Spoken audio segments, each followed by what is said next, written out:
सोमवार व्रत कथा। एक बहुत धनवान साहूकार था। उसके घर में धन आदि की कोई कमी नहीं थी, परंतु उसको एक दुख था। उसके कोई पुत्र नहीं था। वो उसी चिंता में दिन रात लगा रहता था। पुत्र की कामना के लिए प्रति सोमवार को शिव जी का व्रत पूजन किया करता। सायंकाल को शिव मंदिर में जाकर के श्री विग्रह के सामने दीपक जलाया करता था। उसके इस भक्तिभाव को देखकर एक समय श्री पार्वती जी ने महादेव जी से पूछा, महाराज, ये साहूकार आपका अनन्य भक्त है, आपका सदैव पूजन बड़ी श्रद्धा से करता है, इसकी मनोकामना पूर्ण होनी चाहिए। शिव जी ने कहा, हे पार्वती, ये संसार कर्म क्षेत्र है। जैसे किसान खेत में बीज बोता है वैसा ही फल काटता है, उसी तरह इस संसार में जैसा कर्म करते हैं वैसा ही फल मनुष्य को भोगना पड़ता है। पार्वती जी के अत्यंत आग्रह करने से शिव जी ने कहा, जब ये आप शिव जी को कहा, आपका यह अनन्य भक्त है और इसको किसी प्रकार का दुख है तो आपको उसे अवश्य दूर करना चाहिए, क्योंकि आप तो दयालु हैं, अपने भक्तों पर हमेशा दया करते हैं, उनके दुखों को दूर करते हैं। यदि आप ऐसा नहीं करेंगे तो मनुष्य आपकी सेवा और व्रत क्यों करेंगे। पार्वती जी का ऐसा आग्रह देखकर शिव जी महाराज कहने लगे, हे पार्वती, इसके कोई पुत्र नहीं है, इसी चिंता में ये अत्यंत दुखी रहता है। इसके भाग्य में पुत्र ना होने पर भी इसको पुत्र की प्राप्ति का मैं वर देता हूँ, परंतु यह पुत्र केवल 12 वर्ष तक ही जीवित रह पाएगा। इसके पश्चात वह मृत्यु को प्राप्त हो जाएगा। इससे अधिक मैं और कुछ नहीं कर सकता। ये बातें सुनकर साहूकार भी सुन रहा था। इससे उसके मन में कुछ प्रसन्नता हुई, लेकिन कुछ दुख भी हुआ। वह पहले से ही जैसे शिवजी महाराज का व्रत और पूजन करता था, करता रहा। कुछ काल व्यतीत हो जाने पर साहूकार की पत्नी गर्भवती हुई और 10वें महीने में उसे एक अति सुंदर पुत्र रत्न की प्राप्ति हुई। साहूकार के घर में बहुत खुशियां मनाई गई, लेकिन साहूकार खुश नहीं हुआ, क्योंकि वह जानता था ये पुत्र उसे सिर्फ 12 वर्ष के लिए ही मिला है। लेकिन ये भेद उसने अपनी पत्नी को भी नहीं बताया। जब बालक 11 वर्ष का हो गया तो बालक की माता ने कहा कि हमें इसका विवाह कर देना चाहिए। अपने पुत्र उसने कहा, मैं अभी इसका विवाह नहीं करूंगा, अपने पुत्र को पढ़ने के लिए काशी जी भेजूंगा। फिर साहूकार ने बच्चे के मामा को बुलाकर उनके साथ अपने बालक को काशी में भेज दिया और कहा, रास्ते में जिस भी स्थान पर जाओ वहां यज्ञ करना, ब्राह्मणों को भोजन कराना और दान दक्षिणा देना। मामा भांजे दोनों चले गए। रास्ते में जहां भी वो रुकते, जहां भी उनका पड़ाव पड़ता, उसी जगह वो ब्राह्मणों को भोजन कराते, यज्ञ करते हुए जा रहे थे। उनके रास्ते में एक शहर पड़ा। उस शहर की कन्या का विवाह उस दिन था। लड़का विवाह करने आया था, वो एक आंख से काना था। तो जो उसके पिताजी को इस बात की चिंता थी कि कहीं वर को देखकर कन्या के माता पिता किसी प्रकार की अड़चन पैदा ना कर दें। इस कारण जब उन्होंने सेठ के बेटे को देखा, जो कि देखने में बहुत ही सुंदर था, तो उनके मन में विचार आया, क्यों ना दरवाजे के समय इसी लड़के को अंदर ले जाया जाए। ऐसा विचार कर पिता ने उस लड़के से मामा से बात की और वे राजी हो गए। उस लड़के को वर के कपड़े पहना करके घोड़ी पर चढ़ा दरवाजे पर ले गए और सब कार्य प्रसन्नता पूर्वक पूर्ण हो गए। फिर वर के पिता ने सोचा, यदि विवाह का कार्य भी इसी लड़के से करा लिया जाए तो कोई बुराई नहीं है। ऐसा विचार कर लड़के और उसके मामा से कहा, यदि आप फेरों और कन्यादान का काम कर दें तो आपकी बड़ी कृपा होगी, मैं इसके बदले में आपको बहुत कुछ धन दूंगा। उन्होंने स्वीकार कर लिया। विवाह कार्य भी बहुत अच्छी तरह संपन्न हो गया। परंतु जिस समय लड़का जाने लगा तो उसने राजकुमारी की चुनरी पर लिख दिया कि तेरा विवाह मेरे साथ हुआ है, परंतु जिस राजकुमार के साथ तुम्हें भेजेंगे वो एक आंख से काना है और मैं काशी जी पढ़ने जा रहा हूँ, और मैं राजा का लड़का ना होकर एक सेठ का लड़का हूँ। लड़के के जाने के पश्चात उस राजकुमारी ने अपनी चुनरी पर लिखा हुआ पाया तो उसने राजकुमार के साथ जाने से मना कर दिया और कहा कि ये मेरा पति नहीं है, मेरा विवाह इसके साथ नहीं हुआ, मेरा पति तो काशी पढ़ने गया है। राजकुमारी के माता पिता ने अपनी कन्या को विदा नहीं किया और बारात वापस चली गई। उधर सेठ का लड़का मामा के साथ काशी पहुंच गया। वहां जाकर उन्होंने यज्ञ करना, लड़के ने पढ़ना शुरू कर दिया। जिस दिन लड़के की आयु 12 साल हो गई, उस दिन भी उन्होंने यज्ञ रखा हुआ था। लड़के ने अपने पापा से मामा से कहा, मामा, मेरी तबीयत कुछ ठीक नहीं है। मामा ने कहा, अंदर जाकर सो जाओ। लड़का अंदर आकर सोया तो उसके प्राण निकल गए। जब उसके मामा ने अंदर आकर देखा कि लड़का मुर्दा पड़ा हुआ है तो उनको बहुत दुख हुआ। उसने सोचा, अगर मैंने रोना पिटना मचा दिया तो यज्ञ का कार्य अधूरा रह जाएगा। अतः उसने जल्दी जल्दी यज्ञ का कार्य संपूर्ण किया।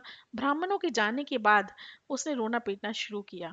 संयोगवश उसी दिन उसी समय शिव पार्वती जी उस जगह से गुजर रहे थे। उन्होंने जोर जोर से रोने की आवाज सुनी तो पार्वती जी कहने लगी, महाराज, कोई दुखिया रो रहा है, उसके कष्ट को दूर कीजिए।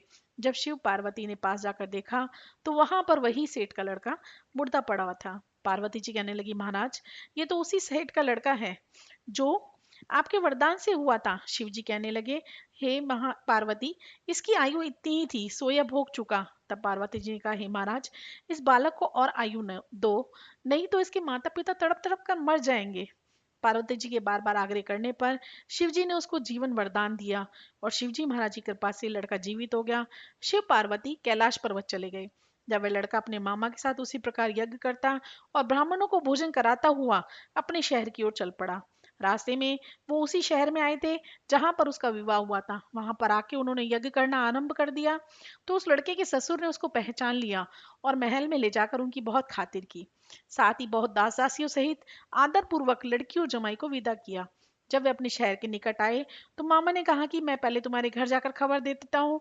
जब उस लड़के की मामा ने घर पहुंचकर लड़के के माता पिता को बताया तो उनके माता पिता घर की छत पर बैठे थे और प्रण किया था, यदि हमारा पुत्र सकुशल नहीं लौटा तो हम छत से कूदकर अपने प्राण दे देंगे।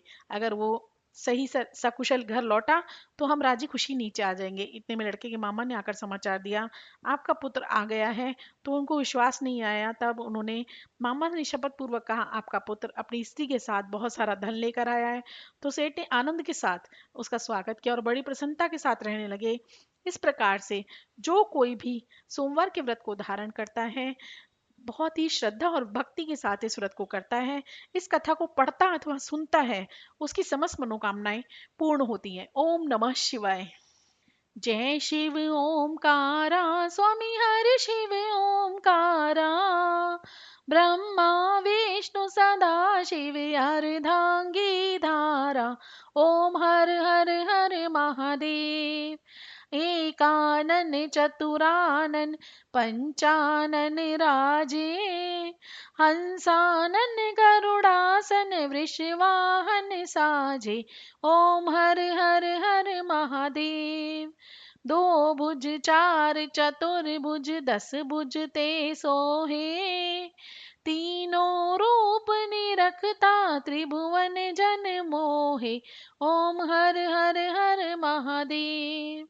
अक्षमाला बनमाला रुंडमाला धारी, चंदन मृग मद सोहे भाले शशिधारी।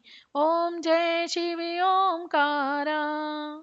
श्वेतांबर पीतांबर बागांबर अंगे, सनकादिक ब्रह्मादिक भूतादिक संगे।